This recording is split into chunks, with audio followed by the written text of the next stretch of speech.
Mueller's testimony. But isn't it possible that the GOP's case could actually be strengthened by his appearance? It's possible, but there's no legal right to Mueller's testimony. There's no legal right to any of the Mueller report. Indeed, even though I wrote the introduction to the Mueller report never should have been written. There's no room under our Constitution for special counsel, special prosecutors, reports. Prosecutors have the right to say only one thing. We have concluded that there's no evidence sufficient to charge the president with Russian collusion or obstruction of justice, period. I'm taking no questions. I'm making no public report. I'm giving my findings to the Attorney General. No prosecutor should ever go beyond that. We all agreed with that when Comey went beyond that with Hillary Clinton. I don't understand the difference between the criticism of Comey for saying that Hillary Clinton engaged in extreme carelessness. Everybody criticized that. And then we want to know why Mueller didn't charge the president. It's the same thing. The whole enterprise of special counsel, special prosecutors is inconsistent with the Constitution. I hope we've seen the last of it.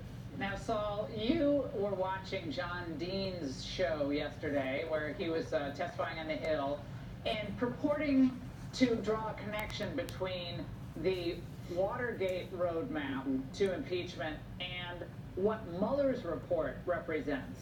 Your thoughts? First of all, they're completely different, those two roadmaps.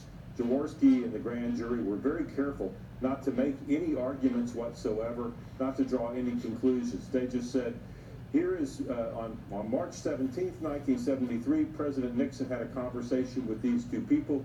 Then they listed the tape recordings and the grand jury testimony that the House could go look at. Totally different than the Mueller report, which made a number of legal and factual conclusions. That's number one. But number two, more importantly, for the people who still believe that firing James Comey could ever be criminal obstruction of justice, the Watergate roadmap, which was all about obstruction of justice, right? That's what the grand jury indicted people for. Never in any way mentions the firing of Archie Cox as an obstruction of justice. And I've looked at just about every book on Watergate. I don't believe Jaworski's people ever even thought about indicting anyone under an obstruction theory for firing Cox. There is a precedent that's much closer, and of course nobody talked about it yesterday, and that's George H.W. Bush pardoning Caspar Weinberger, pardoning the 5 people on the eve of their trial. The special prosecutor in that case, Lawrence Waltz, said that was designed to stop the investigation, and it did stop the investigation. Nobody ever suggested obstruction of justice against President Bush. Right, that's the relevant precedent. All right, let's get back to current day. Sheila Jackson Lee was speaking today, guys, on the civil contempt citations that are being floated around for Barr, etc. Let's watch. We will see what we'll do next. If the compliance continues, then we'll take the next action off the table. But everything still remains on the table until we know that they have fully complied with the information that we need. Alan, is there any there? No, I mean, there's no this cat and mouse game with the White House counsel's office. There's no there.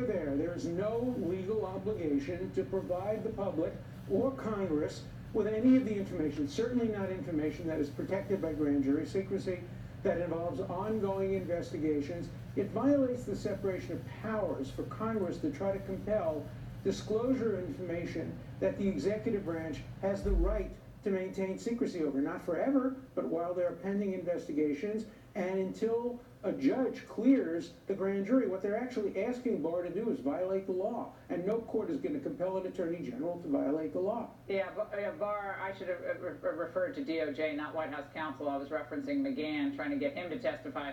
But that's the case, is it not, Saul? Again, this idea that no compliance has taken place when it seems like they've gone overboard. And I would argue they gave up too much information to the executive branch during this process. Saul, close it out.